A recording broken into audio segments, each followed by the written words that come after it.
मेरे चैनल में आपका एक बार फिर से स्वागत है। ये वीडियो बहुत ही इंपॉर्टेंट होने वाली है क्योंकि मैं इस वीडियो में झारखंड मॉडल पेपर 2023 की ऑब्जेक्टिव क्वेश्चन बताने जा रहा हूँ।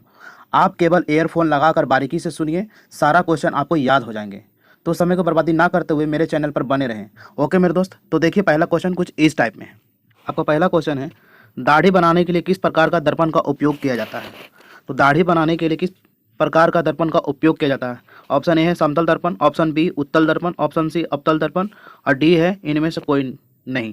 ठीक है मेरे दोस्त, तो जब हम लोग सैलून में दाढ़ी बनाने जाते हैं तो दाढ़ी हम लोग को जो छोटा छोटा बारीक दाढ़ी होता है उसको बड़ा दिखाना होता है, क्योंकि दाढ़ी बड़ा दिखेगा तभी तो हम लोग जल्दी जल्दी बनाएंगे। तो बड़ा दिखने के लिए हमेशा कौन सी दर्पण का उपयोग किया जाता है, अवतल दर्पण। तो इसका आंसर आपका हो जाएगा कौन सी, अवतल दर्पण। ठीक है मेरे दोस्त, अब चलते हैं क्वेश्चन नंबर 2 की ओर। देखिए क्वेश्चन नंबर 2, गोलीय दर्पण में फोकस दूरी वक्रता त्रिज्या के बीच का संबंध को बताना है। तो इसका संबंध आप लोग याद रखिएगा, F=R/2। ठीक है, F=R/2। अब बढ़ते हैं क्वेश्चन नंबर 3 की ओर। प्रकाश अपवर्तन की क्रिया में कौन सी भौतिक राशि अपवर्तित रहती है। मतलब कौन सा चीज़ ऐसा है जो वो बदलता नहीं है, अपरिवर्तित रहता है। तो क्वेश्चन नंबर 3 का हो जाएगा आवृत्ति। आवृत्ति इसका कभी क्या होता है, आवृत्ति नहीं बदलती है। ठीक है मेरे दोस्त, अब आता है क्वेश्चन नंबर 4 की ओर।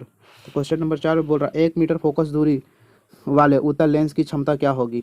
ठीक है, क्वेश्चन नंबर 4 देखिए, 1 मीटर फोकस दूरी वाले उत्तल लेंस की क्षमता क्या होगी।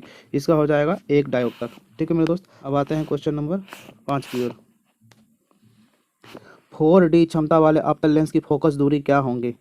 इसका आंसर हो जाएगा ऑप्शन बी, 25 सेंटीमीटर। ठीक है मेरे दोस्त, इसमें देखिए एक फार्मूला होते हैं, हम लोग इसको बनाए कैसे हैं। जैसे कि जब भी 4D देंगे तो हम लोग क्या करेंगे, 100 को 4 से भागा दे देंगे, कितना आ जाएंगे, 25। ठीक है मेरे दोस्त, अब आता है क्वेश्चन नंबर 6 की ओर। वाहन के अग्रदीपों में किस दर्पण का उपयोग किया जाता है। अग्रदीप का जब भी बात करेगा तो अवतल दर्पण। ठीक है मेरे दोस्त, अब साइड मिरर के रूप में करेगा तो पीछे देखने के लिए, पीछे दृष्टि देखने के लिए अगर बोलेगा तो उत्तल दर्पण।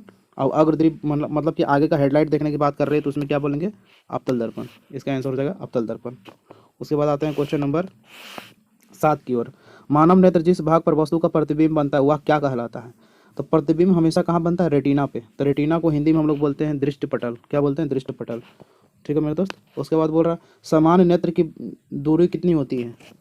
तो इसका क्वेश्चन का आंसर हो जाएगा 25 सेंटीमीटर। न्यूनतम होता 25 सेंटीमीटर और अधिकतम होता अनंत तक हम लोग का आँख देख सकता है। ठीक है मेरे दोस्त, अब आते हैं क्वेश्चन नंबर 9 की ओर। नेत्र में आने वाली प्रकाश की मात्रा नियंत्रण कौन करता है। तो परितारिका है जो नियंत्रित करता है। हम हमारे आंखों में कोई भी चीज़ लाइट वगैरह कम या बेसी होता है तो कौन नियंत्रित करता है, वो करता है परितारिका। ठीक है मेरे दोस्त, तो मानव नेत्र में प्रतिबिंब प्रकृति क्या होती है। तो मानव नेत्र में प्रतिबिंब प्रकृति हमेशा उल्टा एवं छोटा होता है। तो यहाँ पे देखिए उल्टा कहाँ पे है, उल्टा एवं छोटा एवं वास्तविक होता है। तो छोटा तो नहीं दिया है, उल्टा एवं वास्तविक देखिए डी में दिया हुआ है। तो क्वेश्चन नंबर 10 का आपका आंसर हो जाएंगे डी। ठीक है मेरे दोस्त, अब आते हैं क्वेश्चन नंबर 11 की ओर। 1 किलोवाट में निम्न में से किसकी इकाई है। तो किलोवाट घंटा किसका इकाई होता है, किलोवाट घंटा ऊर्जा की इकाई होता है। तो क्वेश्चन नंबर 11 का हो जाएगा आपका बी। ठीक है मेरे दोस्त, अब आते हैं क्वेश्चन नंबर 12 की ओर। क्वेश्चन नंबर 12 में है कूलम का एसआई मात्रक क्या होता है। ये सब आपको एकदम रट के जाना, बहुत इंपॉर्टेंट क्वेश्चन है, यही सबसे क्वेश्चन देंगे वहाँ पे। तो कूलम का एसआई मात्रक होता है विद्युत आवेश, ए आंसर हो जाएंगे। ठीक है मेरे दोस्त, क्वेश्चन नंबर 13 में देखिए विद्युत मोटर एक युक्ति है जो परिवर्तित करती है। देखिए विद्युत मोटर का बात करेगा, मोटर में सबसे पहले क्या देते हैं, बिजली। ठीक है, और उसके बाद क्या होता है, पंखा उसका घूमना स्टार्ट हो जाता है, यानी कि पहले विद्युत ऊर्जा होगा। तो देखिए बी हो गया, पहले विद्युत ऊर्जा हो जाएगा, फिर उसके बाद क्या हो जाएगा, आंतरिक ऊर्जा। ठीक है मेरे दोस्त, यानी कि आंसर हो जाएगा बी। बढ़ते हैं क्वेश्चन नंबर 14 की ओर। क्वेश्चन नंबर 14 में है जल विद्युत अपघटन किस प्रकार की अभिक्रिया होती है। तो जल विद्युत अपघटन क्या होता है, दो टुकड़ों में टूट जाता है।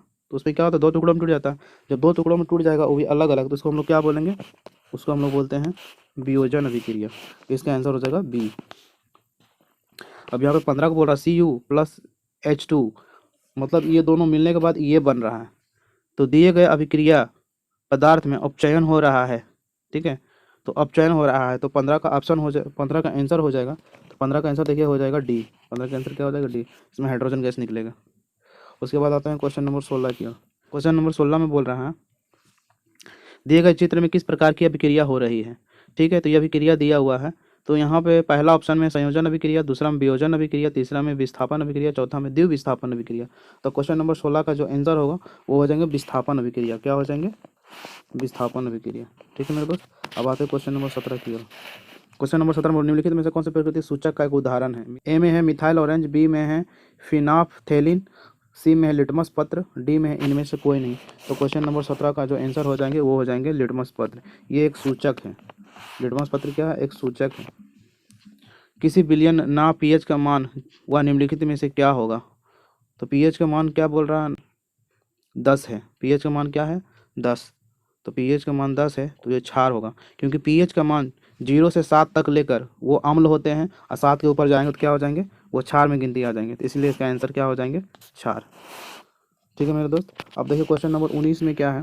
ये डायग्राम दिया हुआ है, ये डायग्राम। तो ऊपर से देखिए कुछ यहाँ पे क्या कर रहा है, इस डायग्राम में दिखा रहा है कि ऊपर से कुछ लिक्विड हाथ पे गिरा रहे हैं। ठीक है। ऑप्शन ए में है हमें हमेशा हाथ साफ रखना चाहिए, हमें प्रयोगशाला में हाथ धोकर जाना चाहिए, हमें अम्ल से हाथ धोना चाहिए, सांद्र अम्ल तथा क्षार वाले बर्तन का चेतावनी चिन्ह। ये है क्या चारों में से? तो चारों में से आपका हो जाएगा डी आंसर। सांद्र अम्ल तथा क्षार का बर्तनों का चेतावनी चिन्ह है। क्या है? चेतावनी चिन्ह। तो 19 का आंसर हो जाएगा डी। ठीक है मेरे दोस्त। उसके बाद आता है क्वेश्चन नंबर 20 की ओर। इमली में कौन सा अम्ल होता है? तो इमली में आप लोग याद कर लीजिएगा, इमली में टार्टरिक अम्ल होता है। ठीक है। साइट्रिक अम्ल कहाँ होता है? साइट्रिक अम्ल नींबू में होता है, जो ए में दिया हुआ है। लैटिक अम्ल कहाँ होता है? लैटिक अम्ल दही में होता है और दूध में होता है। ठीक है। आपको क्या पूछा? इमली। इमली में टार्टरिक अम्ल होता है।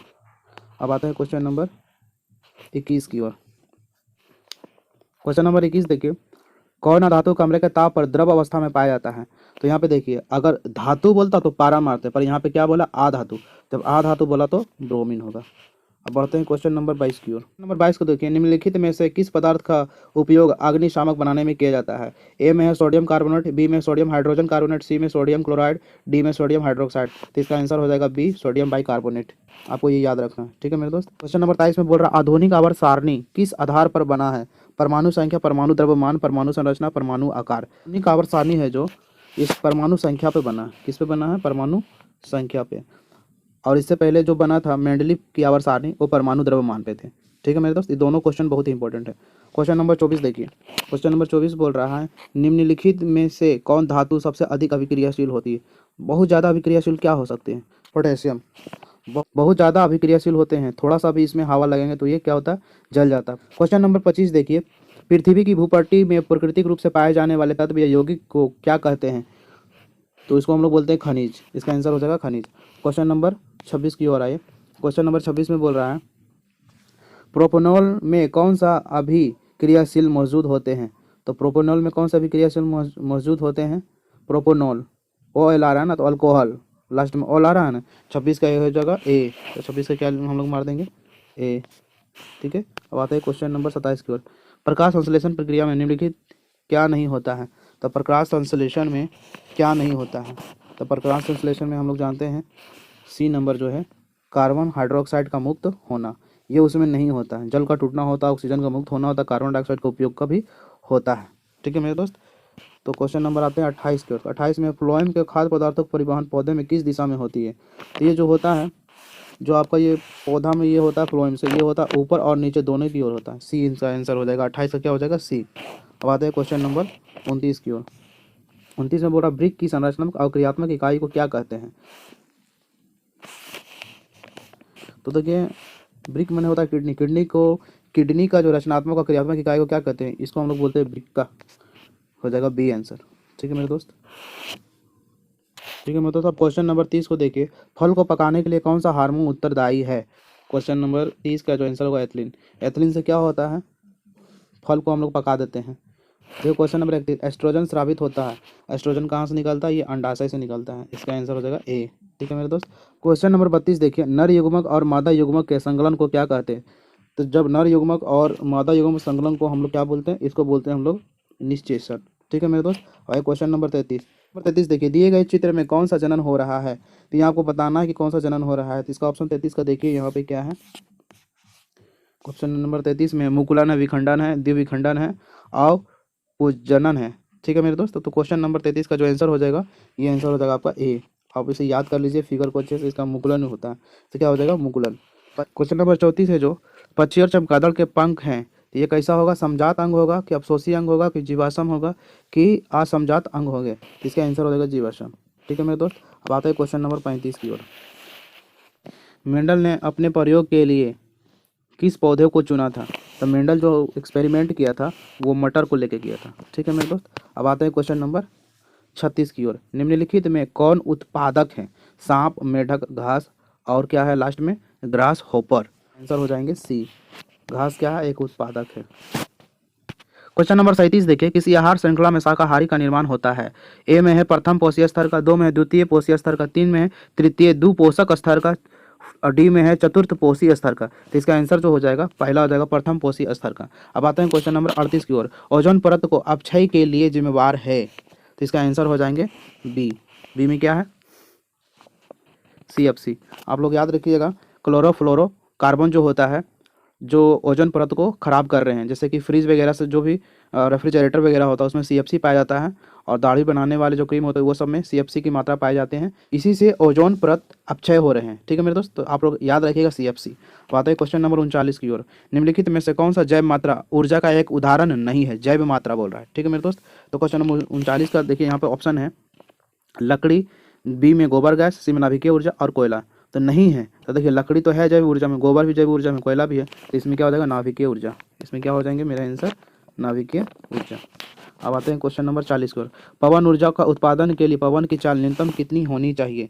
ठीक है मेरे दोस्त, तो इसमें आंसर आपका होगा 15 किलोमीटर प्रति घंटा। कम से कम 15 किलोमीटर प्रति घंटा आपका पवन ऊर्जा का चाल होना चाहिए। ठीक है मेरे दोस्तों, क्वेश्चन नंबर 40 तक आप लोग का सेट 1 का साइंस का कंप्लीट हो चुके हैं। अगर इस मॉडल सेट का PDF आप लोग को चाहिए तो मैंने डिस्क्रिप्शन में साइंस का 5 सेट का PDF का लिंक डाल दिया हूं, आप वहां से डाउनलोड कर लें, क्योंकि ये 5 सेट बहुत ही इंपॉर्टेंट है एग्जाम के व्यू से।